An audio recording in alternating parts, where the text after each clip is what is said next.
क्या मृत्यु के बाद पति पत्नी का रिश्ता समाप्त हो जाता है? गरुड़ पुराण का एक अनसुलझा रहस्य। जब हम शादी के बंधन में बंधते हैं तो हम वादा करते हैं, मैं जन्म जन्मांतर तक तुम्हारा रहूंगा। लेकिन क्या आपने कभी सोचा है कि अंतिम संस्कार के बाद उस पवित्र रिश्ते का क्या होता है? जब आत्मा शरीर छोड़कर यमलोक जाती है तो क्या उसे अपने जीवन साथी की याद रहती है, या यमराज के दरबार में पहुंचने से पहले ही सारी यादें मिट जाती? आज हम गरुड़ पुराण और शास्त्रों के उस रहस्य को जानेंगे जो आपके प्रियजनों के प्रति आपके दृष्टिकोण को बदल देगा। वीडियो को अंत तक देखें क्योंकि यह सत्य हम सभी का इंतजार कर रहा है।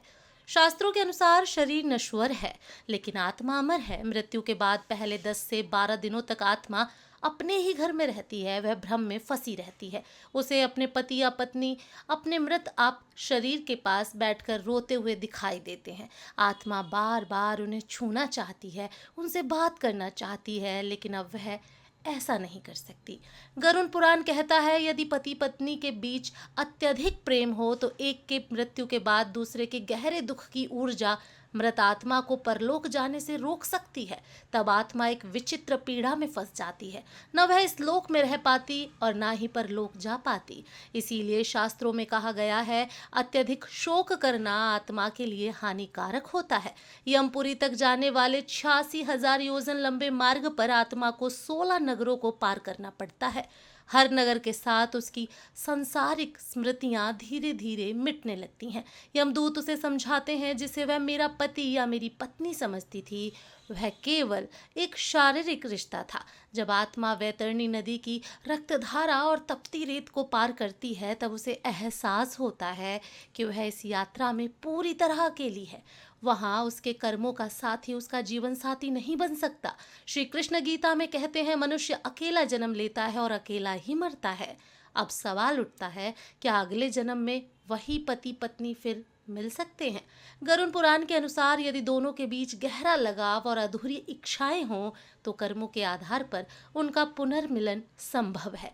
लेकिन जरूरी नहीं कि वे फिर पति पत्नी ही बने। वे पिता पुत्री, माता पुत्र या दो मित्र के रूप में भी जन्म ले सकते हैं, क्योंकि आत्मा का कोई लिंग नहीं होता। कर्म ही तय करते हैं कि कौन किससे फिर मिलेगा।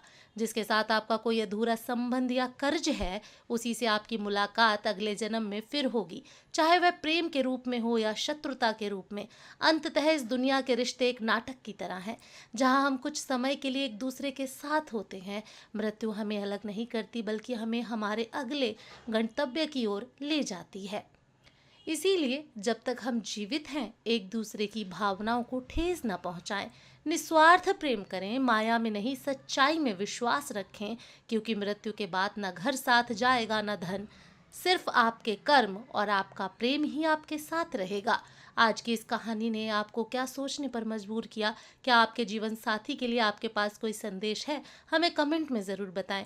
और अगर जानकारी पसंद आई हो तो वीडियो को लाइक करें और चैनल को सब्सक्राइब ज़रूर करें। यदि आप ये वीडियो फेसबुक पेज पर देख रहे हैं तो पेज को फॉलो करना ना भूलें। धन्यवाद।